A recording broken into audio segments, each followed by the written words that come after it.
यूहन्ना की इंजील उसका 19वां बाब और उसकी 28 आयत। इसके बाद जब यीशु ने जान लिया कि अब सब बातें तमाम हुई ताकि नविश्ता पूरा हो, तो कहा मैं प्यासा हूं। आमीन। आजकल आप कलमात पर मैसेज सुन रहे हैं, कलाम सुन रहे हैं, और इससे पहले आपने पहला, दूसरा, तीसरा और चौथा कलमा जो है वो सुन चुके हैं। यीशु मसीह को इब्ने आदम बनकर आया, इंसान बनकर आया, यानी हमारी तरह इंसान बनकर आया। हमारी तरह हम जैसा बना मुशाबा होकर, इंसान के मुशाबा होकर आया। में लिखा है कि जब वो सफर करता हुआ आया और वो थक गया और वो सुखार के कुएं पर या याकूब के कुएं पर बैठ गया। इसे हम देखते हैं कि यीशु मसीह भी थकता था और इसके साथ उसे भूख भी लगती थी, क्योंकि वो हमारी मालिक बनकर आया था और उसे भूख लगती है, हमारी तरह भूख लगी क्योंकि वो इंसान बनकर आया। आपने देखा कि अंजीर के दरख्त के पास गया और उसने देखा फल को देखा ताकि फल से अपनी भूख मिटा सके। फिर मत्ती की इंजील उसके 4 बाब में उसकी 2 आयत में लिखा है कि जब उसने 40 दिन का 40 रात का फाका काटा तो आकर वो उसे भूख लगी। यानी हमारी मानिंद वो थकता था, हमारी तरह उसे भूख लगती थी और हमारी तरह वो सोता था, हमारी तरह। क्या आप मुझे सुन रहे हैं? समझ आ रही है? जोरदार तालियां इसके साथ। मैंने अभी पहले बताया कि वो थकता था, फिर मैंने कहा उसे भूख लगती थी, और फिर मैंने बताया कि वो सोता था। जैसे हम सोते हैं, अपनी नींद पूरी करते हैं, वो भी सोता था। यूहन्ना की इंजील उसका 4 बाब और उसकी 38 वर्ष में लिखा है कि आप सब फेमस आयत को जानते हैं, इस वाक्य को जानते हैं। मैं मुख्तसर करके बयान कर रही हूँ कि कलाम में लिखा है कि जब झील में तूफान आ गया, कश्ती पानी से भर गई, खाली यीशु पीछे सो रहा था, थका मांदा था, भीड़ से कलाम करके आया था और उसे नींद आई और वो सो गया। और अब्रानियों की खत में लिखा, उसके दूसरे बाब में पाप और उसकी 17 वर्ष में लिखा है कि यीशु मसीह के लिए लाजिम था, ये जरूरी था कि वो हमारी तरह हमारे भाइयों की तरह बनता। कलाम में लिखा है उसके लिए इन बातों के लिए लाजिम था कि वो भाइयों की मालिक बनता, ताकि उम्मत के कफारा देने के वास्ते एक रहमदिल और एक ईमानदार खादिम की सूरत इख्तियार करता। Hallelujah, hallelujah, hallelujah. खुदा यीशु मसीह ने हमारी तरह इंसान बनकर इस दुनिया में घुसा, वो हमारी तरह इंसान बनकर इस दुनिया में आया। और फिर उसके बारे में लिखा है कि अगरचे वो हमारी सूरत पर था तो भी उसने खादिम की सूरत इख्तियार की, अपने आप को पस्त कर डाला, खाली कर दिया और खुदा के बराबर होने के कब्जा में रहने को चीज ना समझा। यहाँ तक पस्त हो गया, यहाँ तक पस्त हो गया कि मौत बल्कि की मौत हो रही। Hallelujah, hallelujah. उसने हमारी खातिर मौत बर्दाश्त की, सलीब बर्दाश्त की। ये मैंने आपको बताया कि किस तरीके से इंसान बनकर वो दुनिया में आया, किस तरीके से उसे भूख लगती थी, किस तरीके से उसे प्यास लगती थी, किस तरीके से उसे नींद आती थी, किस तरीके से वो हमारी तरह सोता था, दुआ करता था, खुशी से भर जाता था, रंजीता होता था और रोता भी था। ये एक इंसान की फितरत के मुताबिक बताया। और ये क्यों ऐसा हुआ? क्योंकि ये नविश्ता पूरा होना था, ये पेशन कोई पूरी होनी थी। और ये पेशन कोई जो थी ज़बूर में लिखी गई है, ज़बूर 69 और उसकी 30वीं आयत में, और ज़बूर 22 और उसकी 15वीं आयत में लिखा है कि जब यीशु मसीह प्यासा था तो उसका जो हलक था वो खुश्क हो गया, सूख गया, हलक जो था वो खुश्क हो गया क्योंकि वो प्यास से भर गया था। और अगर प्यास क्यों लगी यीशु मसीह को, अगर आप थोड़ा सा पीछे जाएं, उसका मंजर देखें कि यीशु मसीह को इंसान होने के नाते अगर आज थोड़े से पंखे बंद कर दिए जाए, थोड़ी सी और गर्मी बढ़ जाए तो आपको बार बार प्यास लगेगी। इसी तरीके से अगर आप देखें यीशु मसीह को 4 अदालतों में घसीटा गया, 4 अदालतों में उसको ले जाया गया, जुमेरात के दिन उसने आखिरी फसह शागिर्दों के साथ खाई है, और आखिरी फसह के बाद उसके बाद उसने कुछ नहीं खाया पिया। और मत्ती की इंजील उसके 22वें बाब उसकी 44 आयत में लिखा है कि जब वो पकड़ा जाने से पहले गत्समनी के बाद में दुआ कर रहा था, तो कलाम में लिखा है कि उसका पसीना खून बन बन कर गिरता रहा। यानी पसीना जो है वो खारिज हो रहा है, जिस्म कमजोर हो रहा, तो प्यास तो लगेगी।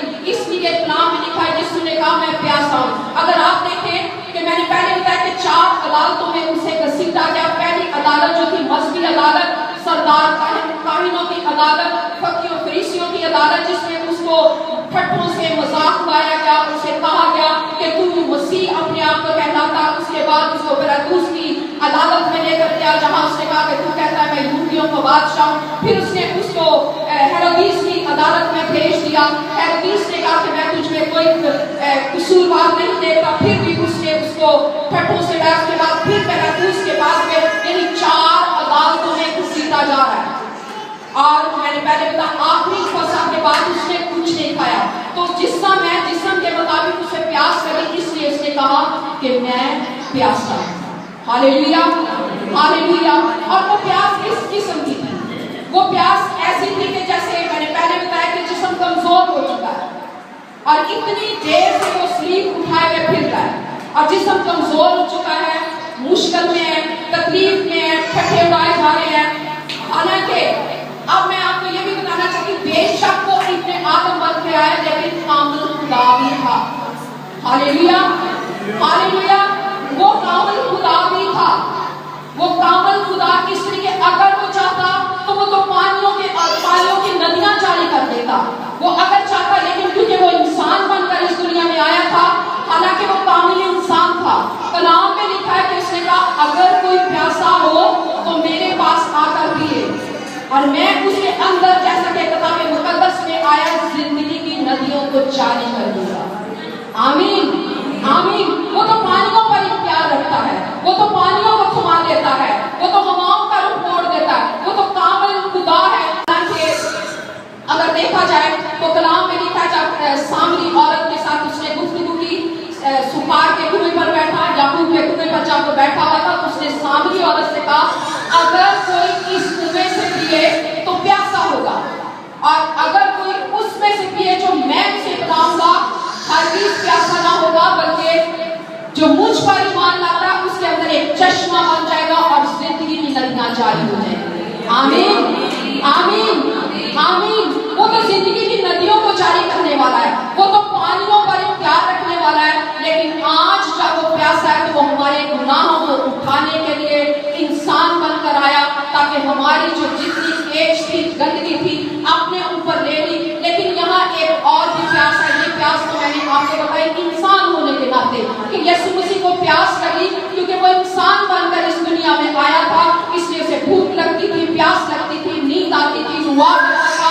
लेकिन हम सब बातों में हमारे मुशाबा था सुवाए गुनाह के। लेकिन एक और प्यास जिसका मैं जिक्र करना चाहती हूँ, वो प्यास एक और भी थी, और वो प्यास थी यीशु मसीह का दोबारा खुदा के साथ मिलाप का। क्योंकि यीशु मसीह के बारे में लिखा है कि वो हमारे गुनाहों को उठाकर सलीब के ऊपर लटका हुआ। हर तरफ हजूम जो है उसके मुखालिफ है, भीड़ जो है उसके लान तान कर रही, शागिर्द जो थे उसके मानने वाले, उसके पैरोकार जो है उसको छोड़कर जा चुके हैं। वो अकेला रह गया, तन्हा रह गया, और इतना गुनाह उसके ऊपर लादा हुआ है, इतनी गंदगी उसकी हमारे गुनाहों की लादी हुई है कि बाप ने भी, खुदा ने भी अपना रुख फेर दिया है, अपना मुंह मोड़ दिया है। क्योंकि कलाम में लिखा है कि खुदा बलि को बर्दाश्त नहीं कर सकता, खुदा बलि को देख नहीं सकता, और एक वक्त ऐसा है कि खुदा ने भी अपना उसकी तरफ से मुंह मोड़ दिया है। इसलिए यीशु जो है वो तन्हा है, अकेला है, हर तरफ से लामतान है, और ये अपने बाप से कह रहा है कि जो उसने जिम्मेदारी दी थी, हमारे गुनाहों का बोझ जो था वो उसने अपने ऊपर ले लिया है। उसके जिस्म पर 140 कोड़े लगे, उसके मुंह पे थूका गया, उसके हाथ और पांव में कील जड़े गए, उसकी पसली में भाला मारा गया। ये सारी सिचुएशन जो थी उसके ऊपर आ चुकी थी। अगर जिस तरीके से आप जानते हैं, रियाज साहब अक्सर आपको वो मंजर बयान करते हैं कि कोड़े मारने के बाद और कांटों का ताज रखने के बाद जो पसीना था, जिस्म जो था वो निढाल हो चुका था। इसलिए यीशु मसीह को प्यास लगी एज ए इंसान होने के नाते। लेकिन यस्सु और बाप की जो थी वो दूरी हो चुकी थी। इसलिए खुदा ने कहा कि मैं प्यासा हूँ, अपने बाप का प्यासा हूँ, दोबारा यूनियन का प्यासा हूँ। मैं अपने बाप से दोबारा मिलना चाहता हूँ, मैं अपने बाप के पास दोबारा जाना चाहता हूँ। मैं उसके मिलाप का प्यासा हूँ, मैं उसके मिलने का प्यासा हूँ, क्योंकि वो जो प्यास इंसान की सूरत में उसने बर्दाश्त की वो तो वो कर चुका था। गुनाहों का बोझ उसने ले लिया था, हमारी खातर मार तो खा ली थी, लेकिन एक प्यास अभी भी उसके अंदर है। वो अपने बाप से कह रहे क्योंकि खुदा ने उसे छोड़ दिया था। इससे पहले आपने कलमा सुन चुके हैं कि ऐ खुदा तूने मुझे क्यों छोड़ दिया। खुदा यीशु मसीह को छोड़ दिया गया था, अब वो अकेला तन्हा इसलिए कह रहा है कि ऐ बाप मैं प्यासा हूँ, मैं प्यासा हूँ, मैं तेरी कुर्बत का प्यासा हूँ, मैं यूनियन का प्यासा हूँ, मैं तेरे मिलाप का प्यासा हूँ। मुझे दोबारा अपने साथ मिला ले, मुझे दोबारा अपने साथ रख ले, क्योंकि वो फरमाबरदारी वो बोझ जो था वो मैंने ले लिया है, लेकिन अब मुझे तेरी प्यास है। इसलिए वो अपने बाप से कह रहा है कि मैं हालेलुया हालेलुया हालेलुया हालेलुया। आज भी यीशु हमारी जिंदगी का प्यासा है। बेशक उसने इंसान होने के नाते हमारे सारे बोझ को ले लिया, दुखों को ले लिया। कलाम में लिखा है कि वो अभी भी तहम्मुल करके ठहरा हुआ ताकि सबकी तौबा तक नौबत पहुंचे। अभी भी वो तहम्मुल करके ठहरा हुआ है ताकि सबकी तौबा तक नौबत पहुंचे। अभी भी अगर कोई गुनाह में है, अभी भी खुदा से दूर है, अभी भी वो बरबश्ता है। आज भी अगर हम में से कोई बैठा हुआ ऐसा जो अभी भी खुदाकार है, गुनाह में है, तौबा नहीं की, यीशु के कफारे को कबूल नहीं किया, तो खुदा से कहे खुदा मैं तेरी तरफ प्यासा हूँ, मैं तेरी कुर्बत का प्यासा हूँ, मैं तेरे मिलाप का प्यासा हूँ, मैं तुझसे मिलना चाहता हूँ, मैं तेरे दीदार का प्यासा हूँ। अभी भी अगर आपकी जिंदगी में कोई झोल है, अभी भी आपकी जिंदगी में अगर कोई कमी है जिससे आपने खुदा को पीछे कर दिया है, जिससे खुदा को आपने पीछे छोड़ दिया है, तो अभी भी मौका है कि खुदा आप उससे हम कलाम हो, आप उससे बोल, मैं तेरी रफाकत में रहना चाहता हूँ, मैं तेरे साथ रिश्ता रखना चाहता हूँ, क्योंकि खुदा हमारी जिंदगियों का प्यासा है। अभी भी खुदा तहम्मुल करके ठहरा हुआ है, अभी भी खुदा अपनी बाहों को फैलाए हुए खड़ा है, ताकि अगर किसी ने तौबा नहीं की तो वो उसे गले लगाने को तैयार है। तौबा जब वो तौबा कर ले तो वो गले लगाने को तैयार है। वो अपनी बाहों को फैलाए हुए है कि अभी भी बुला रहा है, आ मेरी बेटी आ मेरे बेटे आ, मेरे पास आ, क्योंकि जिंदगी की बातें तो उसके पास है। हालेलुया।